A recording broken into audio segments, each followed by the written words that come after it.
Oke, Assalamualaikum warahmatullahi wabarakatuh. Kami dari kelompok 10 pengelolaan pendidikan A akan menerangkan sebuah materi yang berjudul pengelolaan peningkatan mutu pendidikan dan mutu terpadu. Dan kelompok kami terdiri dari 3 orang, yaitu saya sendiri Muhammad Najib Mubarak, yang kedua Luluil Maknun, yang ketiga Fedora Cahyaning Utomo.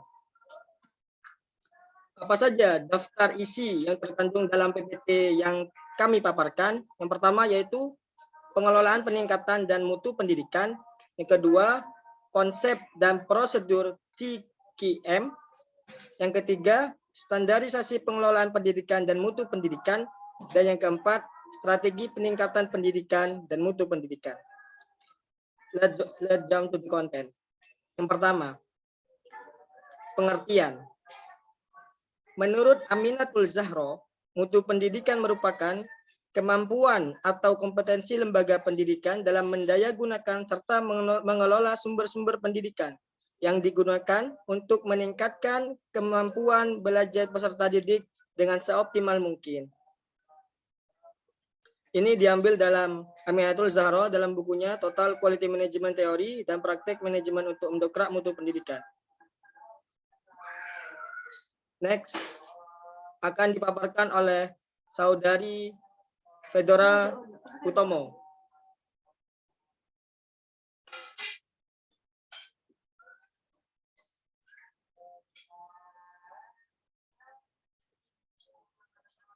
Monggo Fedora.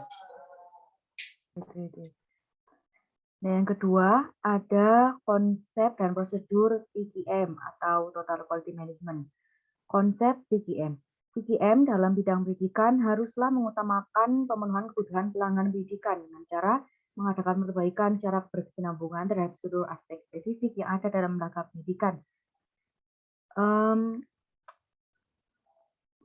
Pelanggan dalam arti ini merupakan mengacu kepada peserta didik, tenaga pendidik atau guru, staf sekolah, serta survei kebutuhan pengguna lulusan sekolah. Konsep TQM dalam pendidikan dapat diterapkan dengan menggunakan 5 pilar, yaitu yang pertama, berfokus pada customer atau pelanggan, kedua, keterlibatan secara total, 3, melakukan pengukuran, 4, komitmen pada perubahan, dan yang kelima, perubahan berkelanjutan. Yang selanjutnya ada prosedur TQM atau Total Quality Management.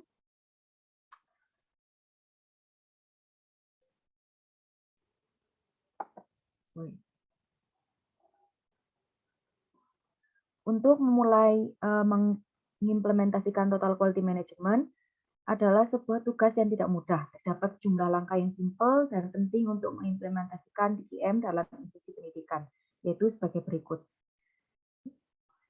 Yang pertama, kepemimpinan dan komitmen terhadap kualitas. Yang ketiga, menyenangkan customer. Yang kedua, menyenangkan customer. Yang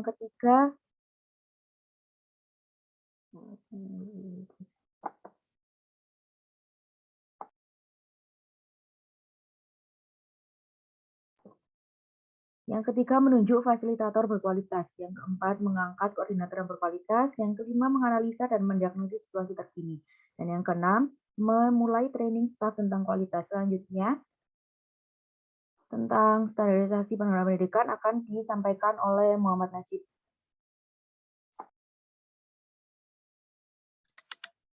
Oke, standarisasi pengelolaan pendidikan dalam mutu pendidikan. Standarisasi.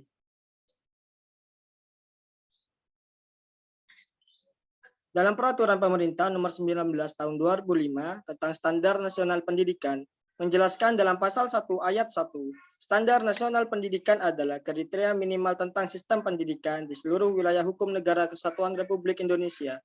Adapun lingkup standar nasional pendidikan, yakni meliputi yang pertama, standar isi, lingkup materi pembelajaran dan kompetensi yang tertuang dalam kualifikasi kompetensi lulusan, kompetensi bahan kajian, kompetensi mata pelajaran. Yang kedua, standar proses, segala yang berkaitan dengan pelaksanaan pendidikan dan pembelajaran.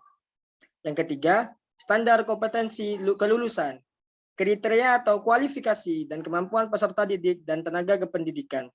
Yang keempat, standar pendidik dan tenaga kependidikan. Kriteria atau kualifikasi seorang pendidik dan tenaga kependidikan.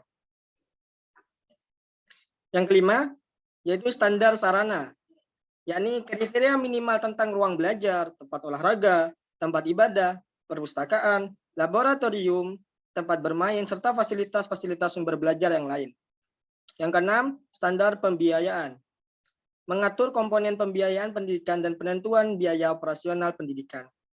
Yang ketujuh, standar penilaian pendidikan, yaitu semua hal yang berkaitan dengan mekanisme dan instrumen penilaian hasil belajar peserta didik. Yang keempat, strategi peningkatan pendidikan dan mutu kependidikan. Waktu dan tempat dipersilahkan. Baik, terima kasih. Jadi di sini saya akan memaparkan tentang strategi peningkatan pendidikan dan mutu pendidikan. Untuk mencapai sebuah mutu dan pendidikan yang lebih baik, maka perlu strategi untuk mencapainya. Berikut merupakan kutipan Indra Jati Sidi dalam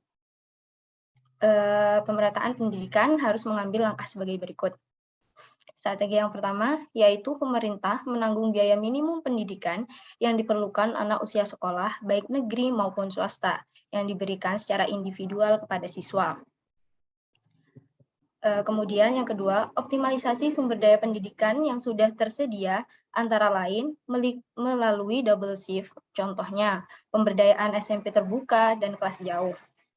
Kemudian yang ketiga, memberdayakan sekolah-sekolah swasta melalui bantuan dan subsidi dalam rangka peningkatan mutu pembelajaran siswa dan optimalisasi daya tampung yang tersedia. Kemudian, melanjutkan pembangunan unit sekolah baru atau USB dan ruang kelas baru atau RKB bagi daerah-daerah yang membutuhkan dengan memperhatikan peta pendidikan di tiap-tiap daerah, sehingga tidak mengganggu keberadaan sekolah swasta. Kemudian, memberikan perhatian khusus bagi anak usia sekolah dari keluarga kurang mampu, masyarakat terpencil, dan juga daerah kumuh. Dan yang terakhir, yaitu meningkatkan partisipasi anggota masyarakat dan pemerintah mengenai penuntutan wajib belajar pendidikan dasar 9 tahun. Mungkin cukup sekian penjelasan dari saya kembalikan ke Saudara Najib. Oke, demikian yang dapat kami sampaikan. Semoga bisa dipahami karena kami telah menjelaskan dengan rangkuman yang sebaik-baiknya. Atas permohonan maaf, kami ucapkan mohon maaf lahir dan batin. Silakan feel free untuk tanya-tanya di kolom komentar. Thank you. Assalamualaikum warahmatullahi wabarakatuh.